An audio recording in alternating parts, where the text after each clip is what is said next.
산 제물로 드리는 예배라는 제목으로 말씀을 이렇게 증거하려고 합니다. 로마서 12장은 너희 몸을 하나님께서 기뻐하시는 산 제물로 드리라, 이 한 구절 때문에 교회 다니시는 분들은 누구나 다 이렇게 기억하는 말씀이 있죠.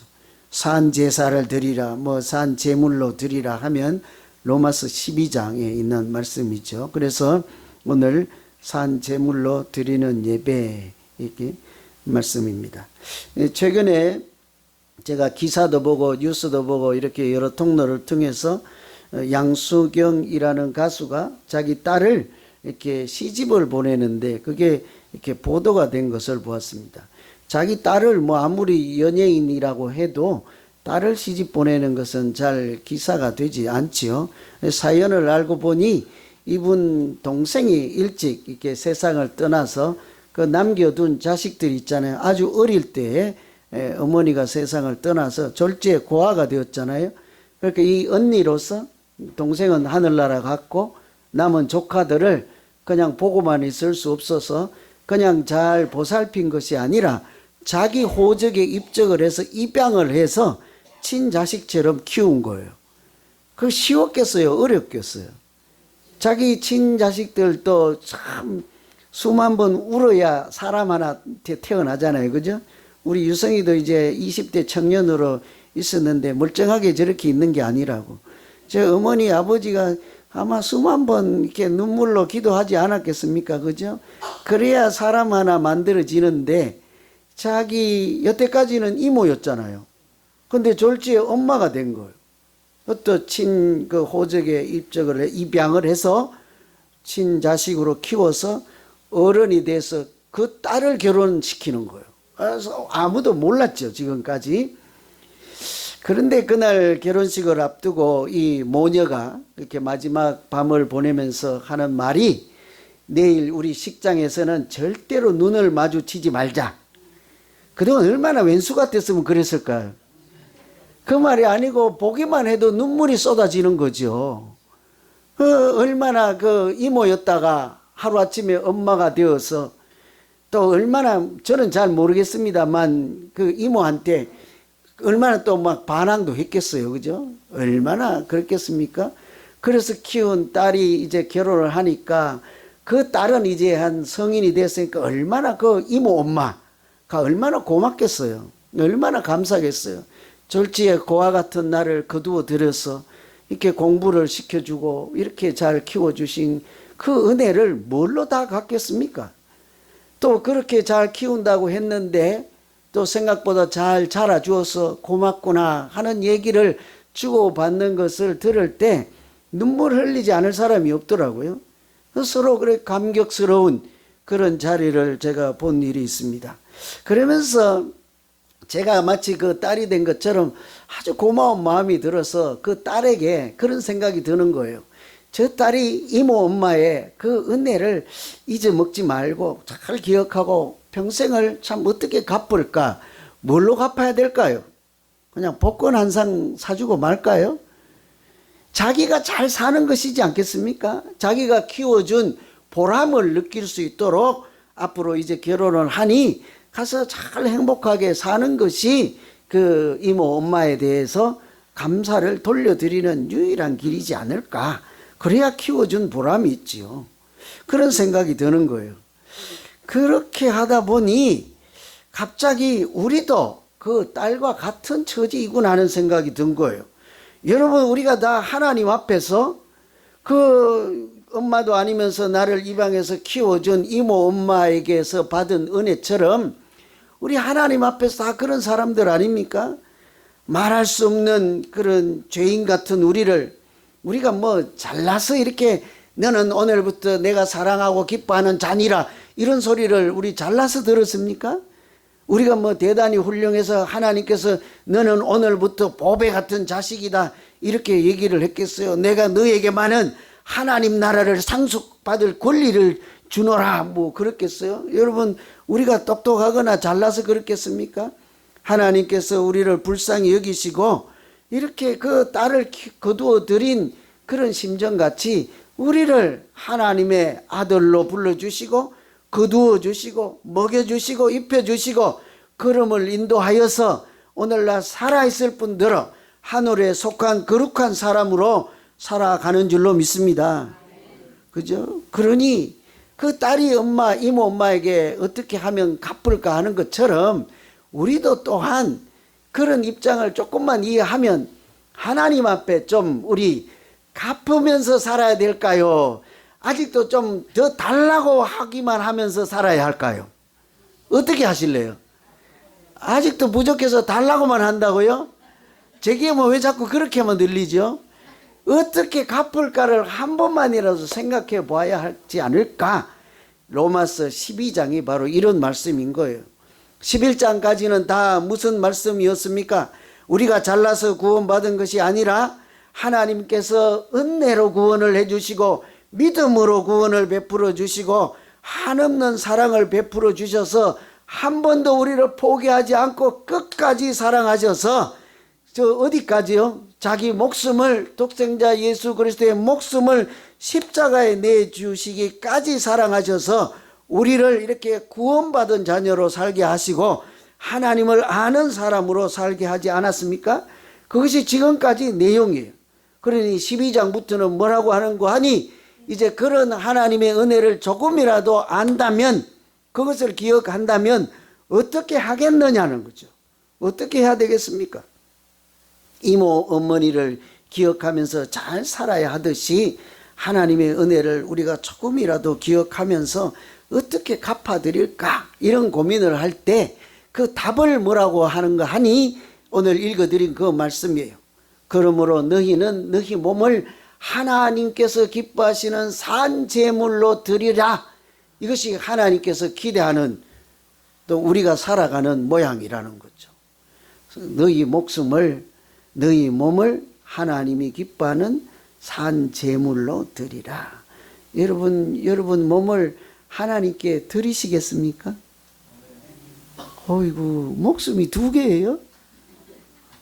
어이구 뭐 안 아프시려고 병원도 다니신다면서 그걸 어떻게 또 하나님께는 드리시려고 어떻게. 여러분 너희 몸을 하나님이 기뻐하시는 제물로 드리라는 게 제물이 뭔지 아세요?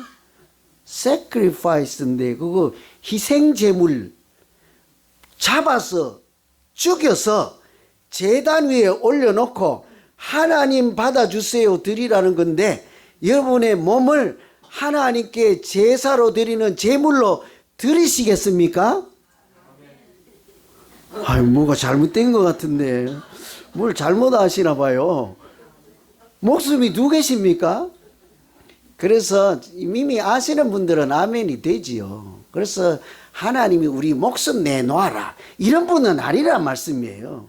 이때 너희 몸을 제물로 드리라 하는 것은 우리 인격 전부 너 자신을 우리 자신이 뭡니까? 몸뚱아리도 있고 우리 마음도 있고 생각도 있고 살아가는 삶의 모양도 있고 손으로 만드는 무슨 내용도 있고 이러잖아요.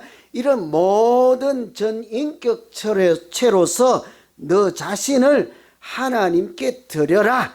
그리하면 그것을 하나님은 예배로 인정하느니라는 거죠.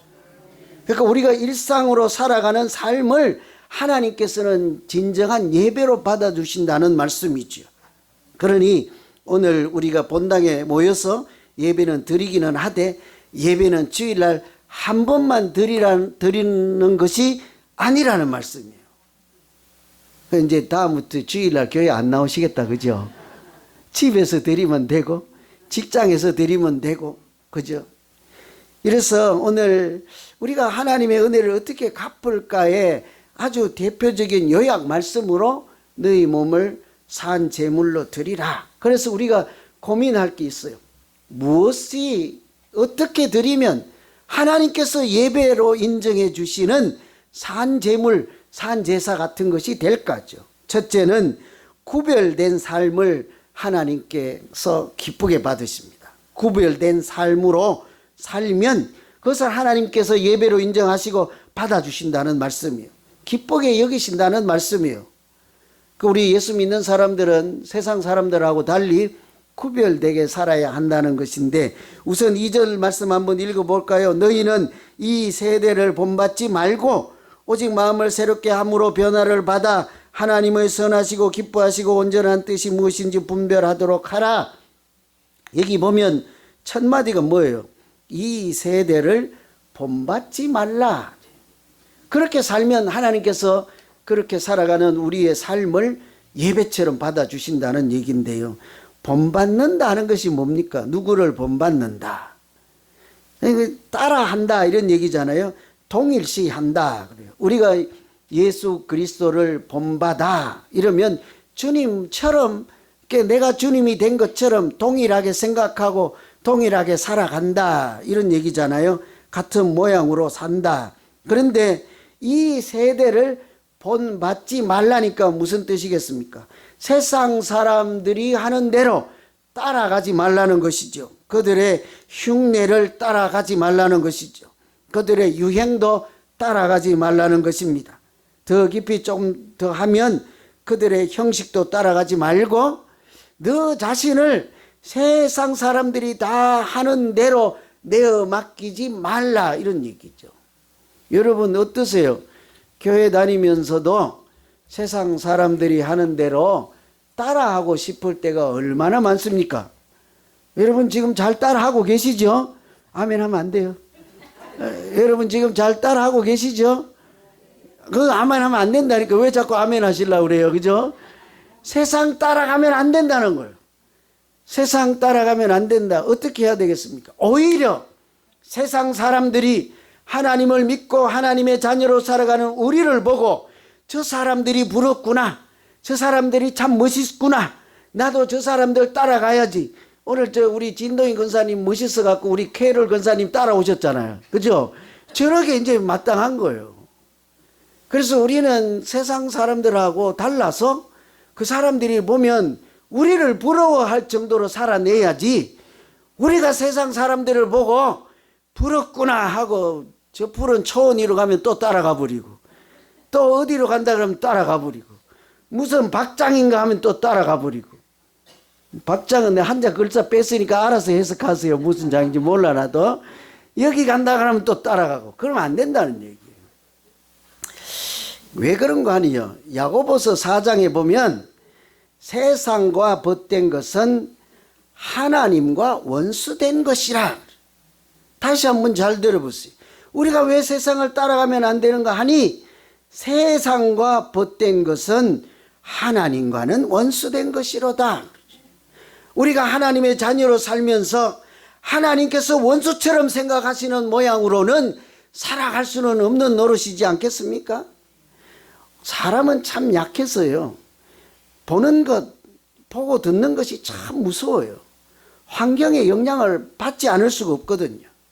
어디에 사는지, 누구와 친구로 지내는지가 굉장히 중요하다고요. 최소한 여기 오신 분들은요, 친구 하나는 잘 둔 거예요. 친구 따라 교회당에 왔잖아요. 친구 따라 믿음 생활 하잖아요. 내 또한 우리 자신이요, 누군가에게는 그런 거룩한 사람이 되어줄 때 그 사람도 더불어서 이렇게 거룩한 삶을 살아내지 않겠습니까? 많은 영향을 받는데 우리의 약점이 뭡니까? 우리는 우리끼리만 모여 사는 것이 아니라 오늘 예배 드리면 다 어디로 뿔뿔이 흩어져요. 세상 속으로 나가 산단 말이에요. 그러니까 우리 서로 선하고 아름답고 착한 사람들끼리만 영향을 주고받는 것이 아니라 우리가 세상 속에 나가면 바로 어떻게 됩니까? 하나님 없다 하고 하나님 믿지 않는 사람들의 사고방식이나 그들이 살아가는 그런 가치관이나 그들이 살아가는 문화적인 이런 것들을 다 우리가 보고 참여하고 이렇게 누리면서 살아갈 수밖에 없잖아요. 때로는 그러다 보면 세상에 너무 함몰되어서 교회에 오는 것도 잊어버리고, 사람들이 하나님은 없습니다 하면 나도 그렇게 생각할 때가 있어요. 그러면 안 된단 말씀이죠. 세상의 영향을 받을 수밖에 없죠. 그래서 우리가 고민하면 어떻게 하면 새 속에 휩쓸려 떠내려가지 않고 구별된 삶을 살 수 있을까? 너무 고민할 필요가 없습니다. 세상과 다르게 살기 위해서 애쓸 필요가 없는 거예요. 나는 이건 하고 이건 안 하고 이건 좋고 이건 나쁘고 그럴 필요가 없는 것이 딱 단순한 한 가지만 하면 되는 거예요. 우리는 하나님의 사람으로서 하나님께 시선을 고정하고 하나님 말씀대로만 살아가면 저절로 세상 사람들하고는 다르게 살고 하나님께서 기뻐하시는 길로 나아가게 될 줄로 믿습니다. 고민할 필요가 없는 거예요. 다른 것 전혀 신경 쓰지 않고 하나님만 따라가면 하나님께서 그 길에서 진리가 무엇이고 생명이 무엇이고 영생이 무엇인지도 알려주실 뿐더러 우리에게 날마다 은혜와 성령이 충만케 하셔서 세상 사람들이 보아도 우리가 부러운 사람이요, 세상 사람들이 보아도 저곳에 가면 생명이 있구나 하는 믿음 있는 사람으로 살아갈 수 있도록 인도해 주실 줄로 믿습니다. 뭐 안 하려고 고민할 필요가 없는 거예요. 뭐를 잘해야 됩니까? 하나님께 시선을 놓치지 말아야 돼요. 하나님 바라보고 따라가는 그 길에서 이렇게 이탈하지 않고 하나님 잘 바라보시고 말씀 따라가기만 하면 저절로 우리는 세상 사람들이 미워하기도 하고 싫어하기도 하고 또는 좋은 마음을 가진 사람들은 나도 저렇게 살아봐야지 하고 우리를 따라 등달아 하나님의 사람으로 살아가도록 그들에게도 하나님께서 은총을 베푸시고 구원의 역사를 만들어 가실 줄로 믿습니다. 우리가 그렇게 세상 사람들하고 구별되게 살아가는 또 방법은요, 가장 간단한 방법은 주일날 이렇게 모여서 예배 드리는 거예요. 여러분, 우리가 예배 드리는 것이 그냥 아무 일도 아닌 그냥 드리든지 말든지 지나가든지 그런 대수로운 일이 아니라고. 예배 드리기만 하면 그 순간 이미 세상 사람들하고 우리는 다른 거예요. 하나님을 아는 지혜가 있습니다. 하나님께서 우리를 하나님의 자녀라고 불러주시는 은혜를 받게 되어 있습니다. 하나님께서 예배 드리는 순간에 여기 있는 각 심령들 가운데 오셔서 하늘의 소리를 들리게 하시고 우리가 이 땅에서만 끝이 나는 인생이 아니라 하늘나라에서 영생하는 하나님 나라를 상속하는 비결을 하나님께서 말씀해 주시고 우리의 인생이 세상 사람들, 하나님 없는 사람들보다 더 복 있는 인생으로 나아갈 수 있도록 하나님께서 도와주실 줄로 믿습니다. 예배만 드리면요, 이미 사람들하고는 달라요.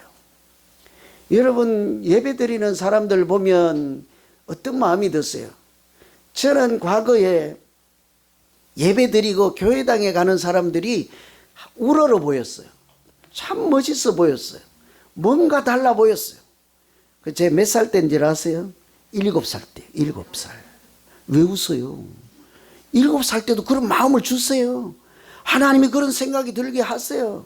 예배당에 처음 들어가는 순간에 저 앞에서 오늘 우리 성가대처럼 찬양을 부르는데 하나님이 제 눈을 열어서 천국을 보여주셨다고요. 다른 세상을 보여주었다고요.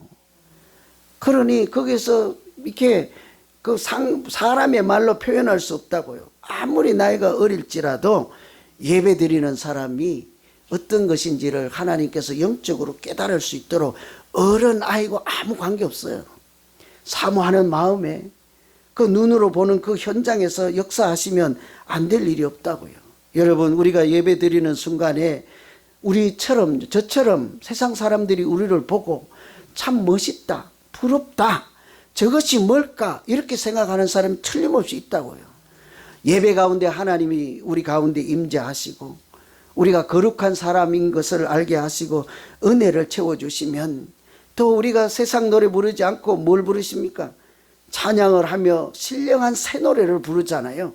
그러면요, 그 영향력은 세상 사람들에게 우리가 억지로가 아니라 하나님께서 흘러 넘치게 할 줄로 믿습니다. 그게 세상 사람들하고 달리 살아가는 첫 번째 비결인 거예요.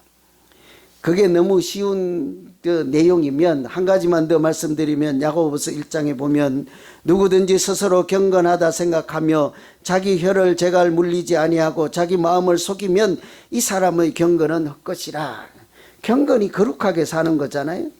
그런데 나는 스스로 경건하다 이렇게 생각하면서 난 예수 잘 믿어요, 난 찬양 잘해요, 난 기도 열심히 해요 하면서 뭘 잘 안 한다는 거예요. 자기 혀에 재갈을 물리지 않는다. 말을 함부로 한다는 거죠.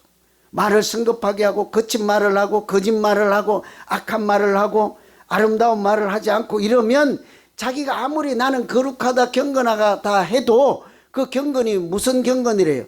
헛된 경건이라는 거죠. 소용없다 이런 얘기잖아요. 하나님이 기뻐하시지 않는다.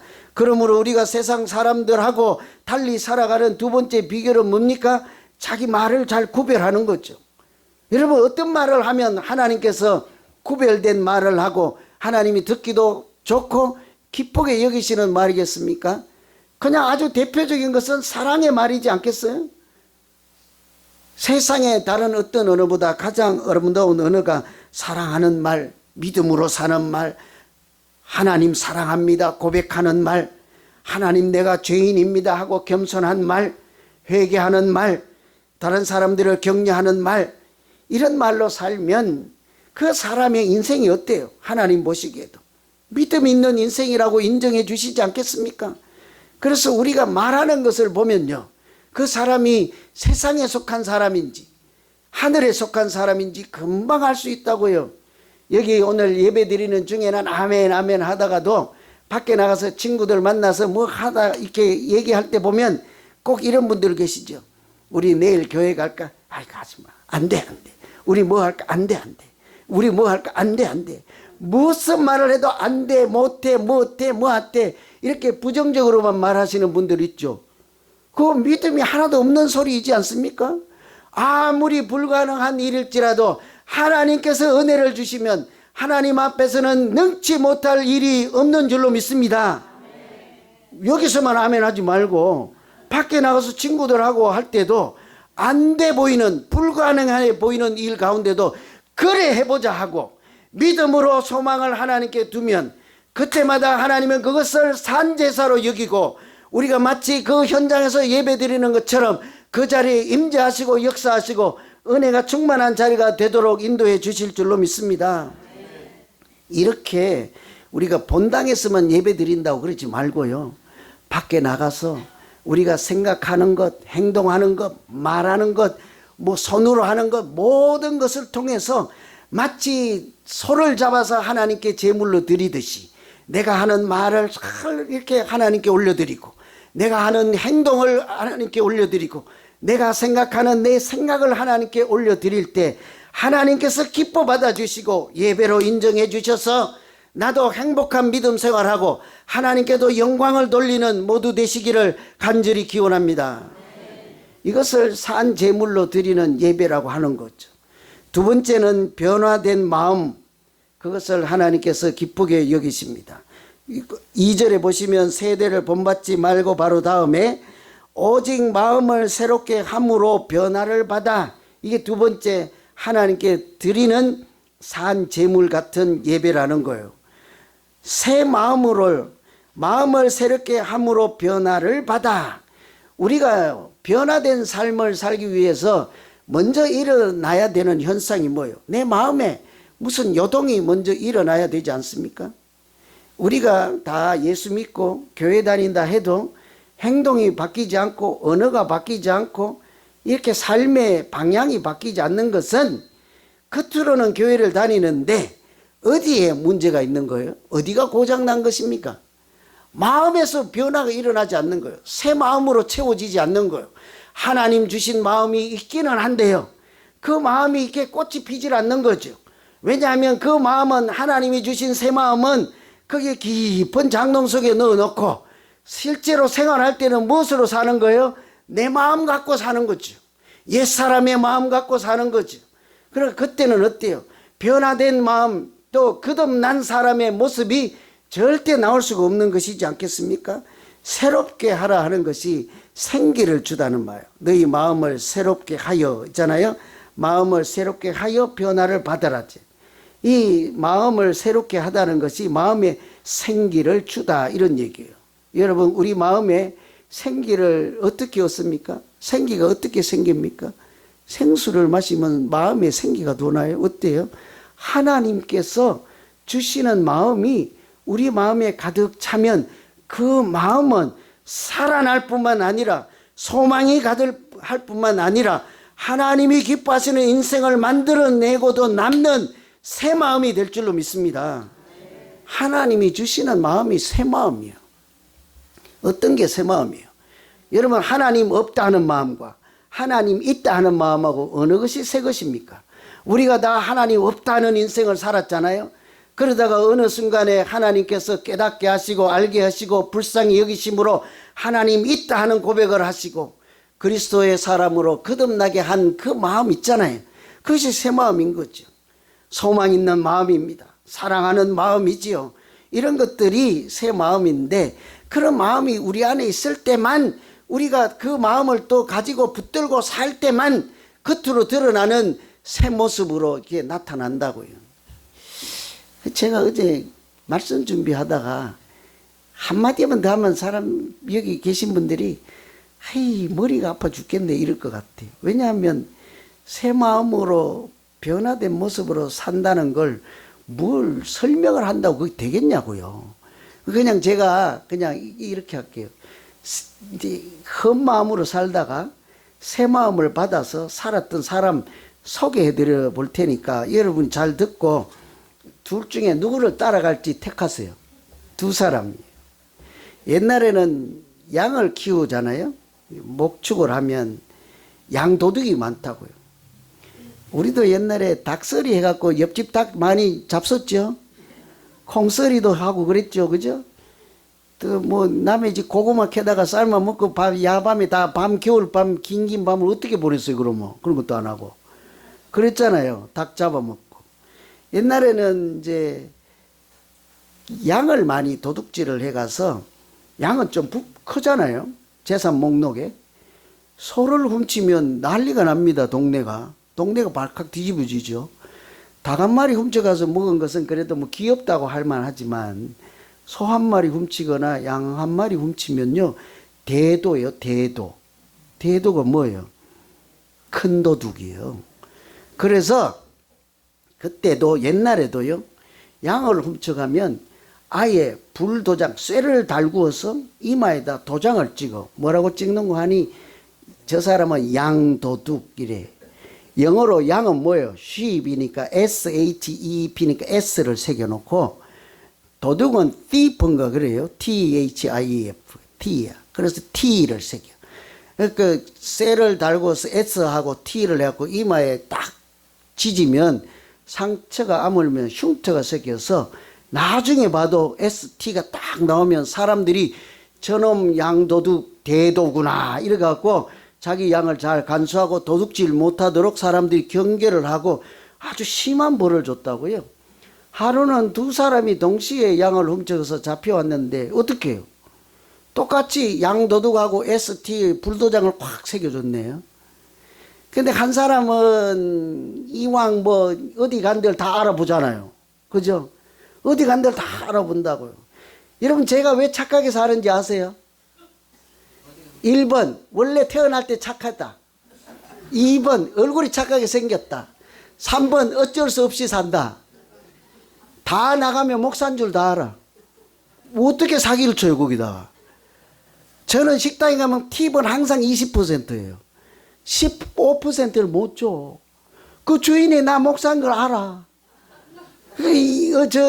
저 교회 조그만한 교회인가 할까봐 항상 제가 20% 이상 줘. 제가 뭐 여러분들이 이뻐서 제가 계산하는 줄 아세요? 그 식당 주인이 나 목사인 걸 안다고요. 이 사람도 자기 양도둑인지를 아니까 에이 모르겠다 나 이제. 나 이왕 베린 몸 도둑인데 뭐 어쩔 거야. 막 산 거예요. 그러니까 감옥 갈 수밖에 없잖아. 망친 거지 인생을. 근데 그 중에 한 사람은 이 회개를 하고 하나님이 준 새 마음으로 살기 시작한 거예요. 어려워요. 어디 가면 사람들이 양도둑인 줄 아는데 내가 휴지를 주우면 뭐래요? 지 도둑이 잘 보이려고 그냥 또 사기치려고 그러는 것보다 하지 않겠어요? 또 그렇거나 말거나 그 동네에 굳은 일 생기고 초상집이 생기면 그 집에 가서 설거지하고 굳은 일 또 다 해줘요. 그 집에 또 뭐라 그래요? 우리 집에 양 있는지 또 살피러 왔지. 이럴 거 아닙니까? 그러거나 말거나 눈물로 그 고된 세월을 이기면서 하다 보니 세월이 한참 지나서 도장 찍은 사람들은 다 돌아가시고 이제 자기가 이제 아직 살아남았는데 그 2세들 이렇게 어린 아이들이 볼 거 아닙니까? 그런데 보니까 도둑처럼 행동하는 것이 아니라 굳은 일 낮은 자리 고아들 섬기며 다 하는 그 사람을 볼 때마다 그 자녀들이 자꾸 아버지에게 또 어머니에게 언니 오빠들에게 묻는 거예요. 뭐라고요? 그 사람 이마에 저 뭐예요? 저 사람 누구예요? 저분 누구세요? 그러니까 그 부모들이 뭐라고 답합니까? 시프테프트라고 얘기를 안 해요. 이제 뭐라고 해요? 세인트라고 해요. 저 사람은 성자라고 세인트라고 새겼구나. 세인트가 SAINT니까 첫 글자하고 뒷자가 ST하고 똑같잖아요. 양도둑하고. 그러니까 자기들은 알면서도 뭐래요? 아이들에게 저분은 성인이란다 이러는 거예요. 여러분 두 사람 중에 어떻게 살 거예요? 똑같이 도둑이었으나 달라진 것은 어디 있습니까? 하나님께서 그 사람에게 준 새 마음, 자기 마음 아니고 옛 사람 옛 마음 아니고 그날부터 새로 태어났다 하고 새 마음 가지고 살았더니 사람들이 자기를 도둑이라 더 이상 하지 않고 성자라고 불려주는 그런 복을 누리면서 살잖아요. 여러분 그 사람만 여기 도장을 찍었습니까? 우리도 다 여기 불도장 받은 사람이에요. 여러분 도장 없으면 이따 부엌에 오세요. 제가 한 분씩 찍어 드릴게요. 없는 사람만 오세요. 무슨 도장을 받았습니까? 우리는 예수 그리스도의 보혈로 우리가 죄인 중에 개수라도 너는 하나님의 아들이라고 성령의 불도장을 찍어 주심으로 우리가 이렇게 버젓이 나는 괜찮다 하고 이렇게 믿음으로 구원받은 자로 살아가는 줄로 믿습니다. 우리 그 사람하고 다를 바가 없는 거예요.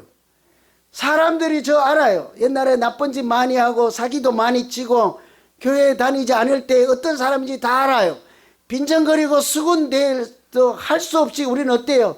성경책을 들고 있고 하나님이 나를 부를 때마다 너는 내 사랑하는 자요 기뻐하는 자라 하니 내가 그 하나님 따라가다 보니 사람들이 어느새 우리를 보고 뭐라고 합니까?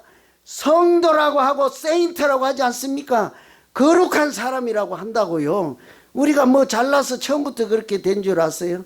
하나님이 주신 마음으로 살다 보니 세상 사람들도 우리를 그렇게 인정해주고 저 사람 교회에 가봐야지 이렇게 우리가 은혜로운 사람, 믿음 있는 사람으로 살게 된 줄로 믿습니다.